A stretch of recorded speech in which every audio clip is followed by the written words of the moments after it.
Assalamualaikum warahmatullahi wabarakatuh. Hai teman-teman, silahkan like, komen, share, dan subscribe. Mari kita lanjutkan. Masih pada jaringan komputer dan internet, materi selanjutnya adalah transmisi digital dan analog. Data yang berupa data teks, numerik, gambar, video, dan audio yang telah kita pelajari pada materi sebelumnya dapat dikirimkan dari satu piranti ke piranti lainnya. Data tersebut dapat dikirim melalui medium atau kanal yang dalam berbentuk sinyal elektromagnetis. Data sendiri bisa berjenis analog seperti suara manusia, gerak objek di permukaan bumi, dan berjenis digital seperti file pada hard disk atau flash drive kita. Data analog dan digital direpresentasikan dalam bentuk sinyal digital ataupun sinyal analog ketika akan ditransmisikan.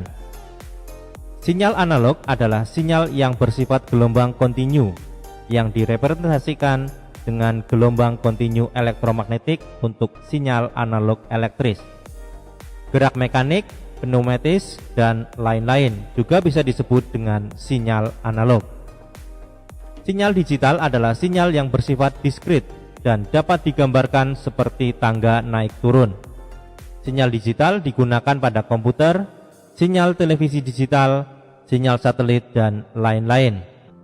Sinyal digital memiliki sifat yang tahan terhadap gangguan atau noise. Pernahkah mendengar bahwa sejak tahun 2021, siaran televisi di Indonesia telah beralih menjadi siaran televisi digital? Ya. Sejak tahun 2012, melalui Peraturan Menteri Kominfo Nomor 5 Tahun 2012, Indonesia telah mengadopsi standar penyiaran televisi digital.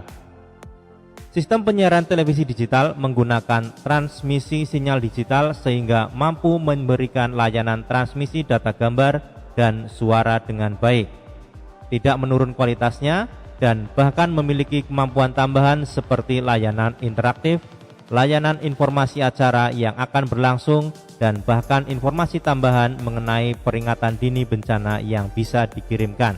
Televisi analog pun masih dapat digunakan dengan menambahkan set-top box atau STB khusus.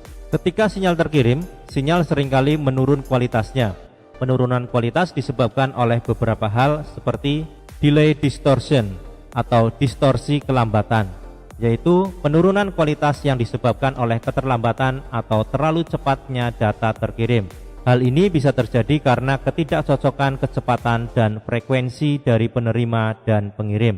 Pada pengiriman sinyal digital, hal ini menjadikan bit-bit data yang terkirim bisa terlambat atau terlalu cepat yang menyebabkan data menjadi salah.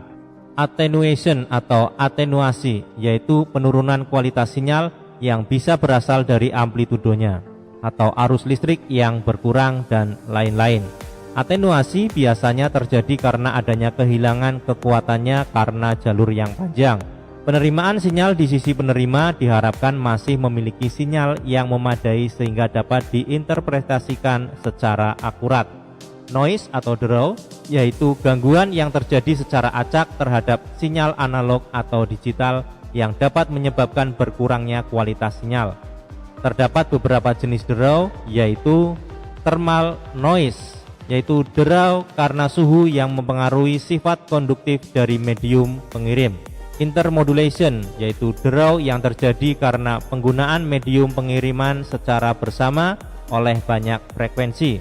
Crosstalk, yaitu draw yang terjadi karena masuknya sinyal asing ke medium pengiriman data.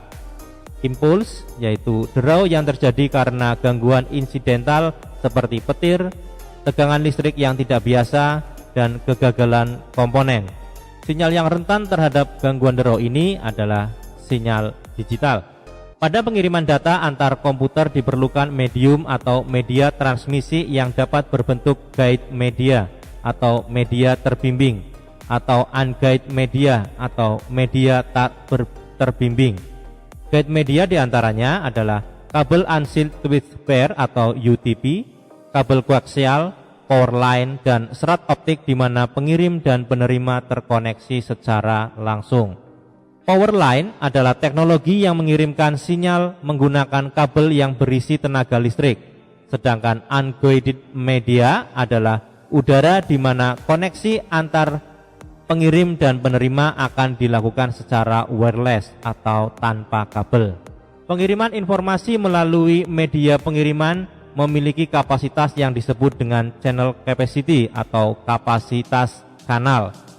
Kapasitas kanal biasa disebut dengan data rate yang diukur berdasarkan bandwidth, error rate, dan encoding.